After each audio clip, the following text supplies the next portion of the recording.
There is a lot, and I mean a lot of death in The Rookie. Even some of the most notorious and loved characters have died in some of the most gruesome ways. But what about the times that characters almost died, but survived despite the odds? Today, we're gonna go over every time that the Rookie characters almost died. Let's start with one of the most well-known instances of a main character almost dying, which is in Season 2, Episode 11, Day of Death. I think we all know what I'm talking about, but for those who don't know or need a refresher, this is the episode after Lucy was kidnapped by Caleb Wright. The episode started with nobody knowing where Lucy was, and she had been missing for upwards of 13 hours by this point. And given the 24-hour window that it takes for one of his victims to die, it means that the LAPD was running out of time quickly. Lucy is not a quitter though, and she definitely wasn't one during this episode. When she was tied on the chair and was close to getting put in that barrel inside the house, she broke the chair and started to make a run for it. Unfortunately,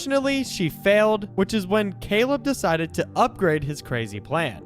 By burying her in the barrel underground, Lucy had even less oxygen to work with while waiting for the LAPD to save her. She sat there quietly, singing to herself to keep her sane while the oxygen level got lower and lower. It seems like it was over for her, until Tim saw the ring that she dropped outside of where she was buried, and she was saved. This definitely is one of, if not the most famous example of a character almost dying in the show. And it did an amazing job at telling the audience that they weren't going to hold back with what they had planned, even if it was going to emotionally torture us.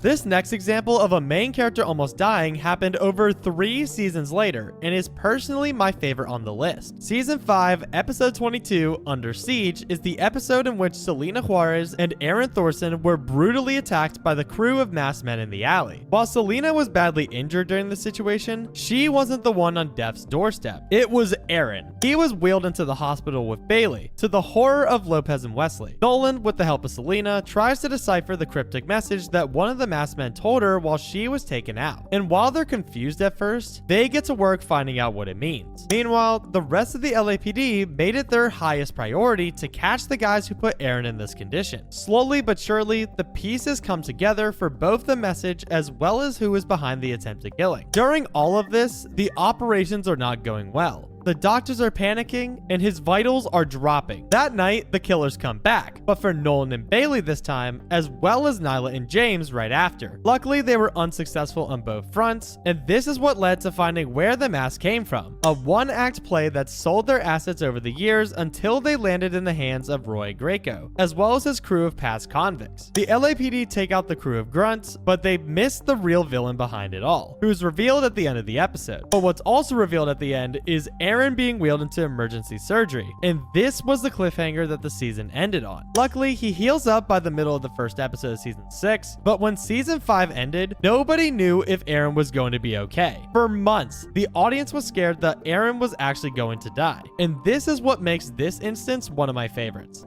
Next up, we have to go to the beginning of season 5, all the way back in episode 4, The Choice. And this instance is none other than Bailey Noon being trapped in the Chamber of Death created by Rosalind Dyer. This episode, like the last one, jumps right into the thick of it, as not even 3 minutes into this episode, Bailey falls into the chamber and is stuck without any help until the LAPD arrive. At first, Nolan and everyone else were just gonna bust through the grate and get her out, but then she shows them that there are actually a whole bunch of other booby traps laid around the chamber. That's when the water begins to start rising, and Nolan gets the call from Rosalind, where he is sent on a wild goose chase to get to her. Meanwhile, as he has to ditch his things and drive away, the water level just continues to rise. The LAPD realizes that unless someone got her out of there, she was going to be electrocuted by the grate. Nolan finally gets to Rosalind, and a live feed is waiting there for him. Rosalind gives Nolan an option. Either take the gun she hands him and shoot her in order to save Bailey, or he does nothing and she will slowly die in front of his eyes. The water level is at dangerous levels by this point, and they need to get her out fast. The LAPD find the generator, and the plan is set. And as Tim says, she's cold, she's exhausted, everything has to work perfectly in order for us to save her. Nolan decides not to shoot her and trust his gut, and the LAPD cut the generator. Bailey is then forced to go under the water while the booby traps are going off on the surface. If she goes up to the surface, she dies. But if she stays underwater too long, she also dies. Eventually, she goes limp. Luckily, they cut the grate just in time, and Selena jumps in to go get her. Some CPR later, and Bailey is resuscitated. She was likely seconds away from death in there, and without everybody's help, she would have been as good as dead. Moving on to our next episode, we have to go back to Season 3, Episode 5, Lockdown. And for this one, we're going to talk about the time that Jackson West almost died while on patrol with Doug Stanton. I know that Jackson ends up dying later in the series, but this is an example of when he almost died much sooner. Unlike the other episodes from earlier in this list, this episode doesn't actually center around the near-death experience. Instead, it's at the end of the episode, so we're just going to focus on that. In the final quarter of the episode, Doug and Jackson are responding to a call that comes from Manor Apartments, one of the most dangerous spots in all of Los Angeles. And when they get there, Jackson runs into the suspects they were after. They slowly were approaching him until one of them jumps from behind his back and takes Jackson down. They proceeded to beat him, kick him, and make him bleed until he wasn't moving. And while all of this was happening, Doug was just watching it happen. He didn't call for backup. He didn't go in to save his partner. No, he just sat and watched, and then slowly backed up so that he didn't have to keep witnessing it. I plan on making a whole video about the Doug Stanton plotline in the future, so make sure to leave a like if you want me to make it happen. Anyways, Jackson is wheeled away in critical condition, and while he ends up being okay in the hospital by the end of the episode, it was clear that just a little longer of a beating could have easily killed him, and that's why this is on the list.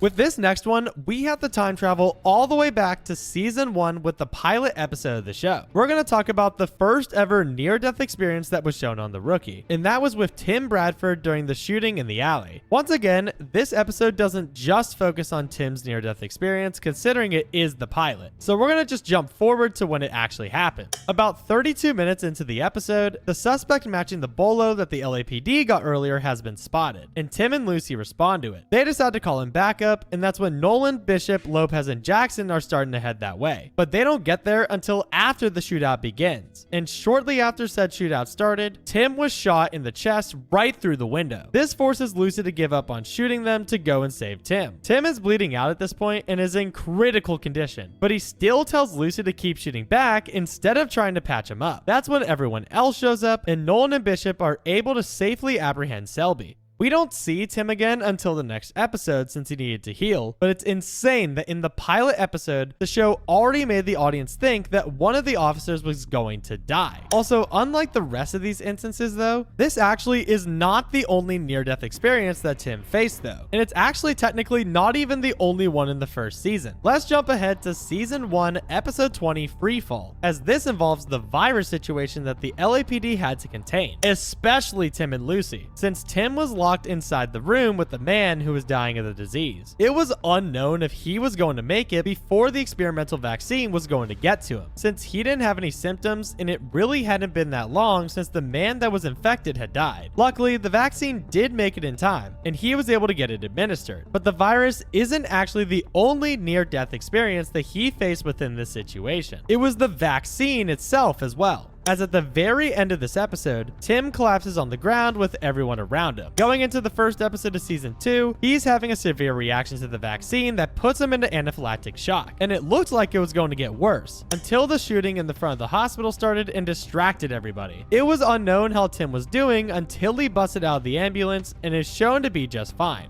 Now let's move on to a more recent example that happened in the middle of Season 7, with Season 7 Episodes 8 and 9, Wildfire and The Kiss. I lumped both episodes in here as the actual near-death experience happened at the end of Wildfire, and then it continues into The Kiss. The victim of this near-death experience was James Murray. At the end of Wildfire, while taking care of some boxes at the end of the evacuation, a drive-by shooter comes by and shoots Kylie and James. And when Selena finds them, they are both in severely critical condition. When Nyla is told about the shooting, she is left speechless. Then Tim and Lucy see James get rolled into the hospital. He is sent straight to operation, very similar to Aaron Thorson's case. Due to Nolan knowing about the situation involving James and Kylie's kiss, however, Nyla is immediately made a suspect, and the majority of the episode is spent trying to clear her name. But while doing so, they find a lot of things, including a picture with Leonard Kelsey, an anti-police extremist. This ended up causing issues, as now the LAPD knows that James knowingly invited a prominent fugitive into his home underneath Nyla's nose. Luckily, they find out who the assailant was, and Nolan, Tim, and Lucy are able to apprehend apprehend him. Also, luckily, James is able to get out of the operation while being relatively okay. Obviously, he's still in crappy condition and continued to be for the next few episodes, but given that he was shot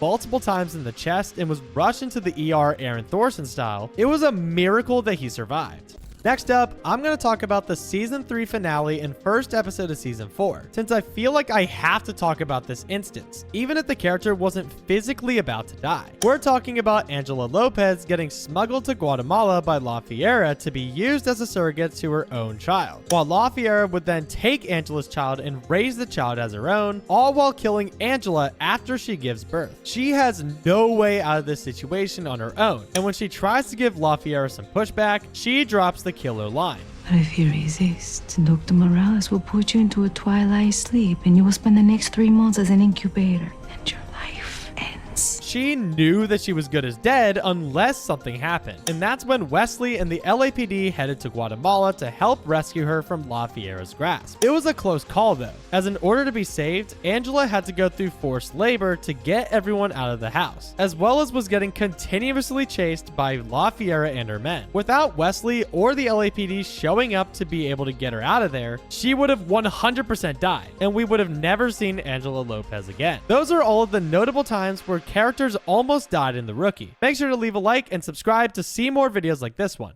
Thanks for watching.